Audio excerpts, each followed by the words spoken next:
During my 13 years experience working in the energy sector, I personally saw the evidence of these campaigns as they targeted pipelines like Northern Gateway Pipeline, Line 9, Energy East, KXL, and Trans Mountain. I could see the antics and tactics of these campaigns on the ground. I could see these campaigns as they stacked regulatory proceedings, organized grassroots activities, litigated when things didn't go their way, targeted policymakers, discredited regulators, and even chained themselves to infrastructure.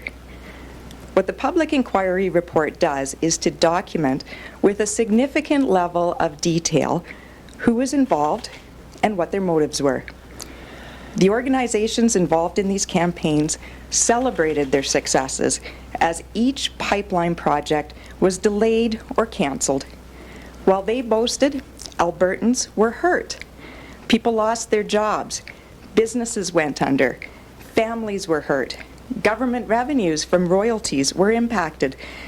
We lost billions of dollars in royalties. We saw pipeline bottlenecks, and that led to heavy discounts and led to curtailment. While other jurisdictions were able to build infrastructure, we have been deliberately blocked. Albertans have a right to be upset. The goal was always to landlock Alberta's oil and gas. That was the ultimate goal of the tar sands campaign. We saw it play out step by step, and it continues today. Divestment campaigns operating today have claimed to achieve over 1,000 divestments from fossil fuels, representing $8 trillion. Recently, we saw President Joe Biden continue his pleas for more OPEC oil in order to rescue the United States from high fuel prices. If only Canada could have provided Americans with a stable source of energy from a trusted friend and ally that adheres to the highest ESG standards. If only we could have avoided this energy crisis. To be clear, Americans are looking for someone to blame for today's skyrocketing energy prices. I know a few organizations named in this report that they could thank for that. Thank you, Ian Austin, New York Times.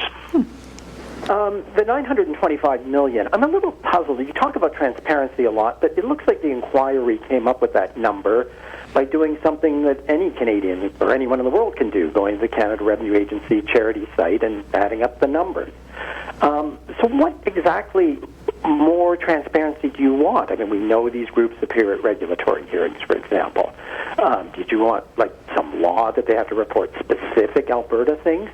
And if that's what you want, should publicly traded energy companies and energy groups also be required to report what they spend on legal fees at regulatory hearings, what they spend on lobbying, advertising, and so on? And they mostly do. It's called audited financial statements. Out in their report. It's called audited financial statements, and those energy companies and publicly traded corporations. A broad category, but there won't be specific breakdowns like you seem to be calling for. They're being asked to disclose climate risk and ESG considerations, and they are, and they're doing it because it's the right thing to do. That's not lobbying. I'm talking about... Sorry, you asked your question. Can she answer? Thank you. The world is in an energy crisis with a shortage of supply of oil and natural gas. Alberta could have helped. Let me repeat that. Alberta could have helped, but we have been blocked because of these campaigns. We have a right to be mad.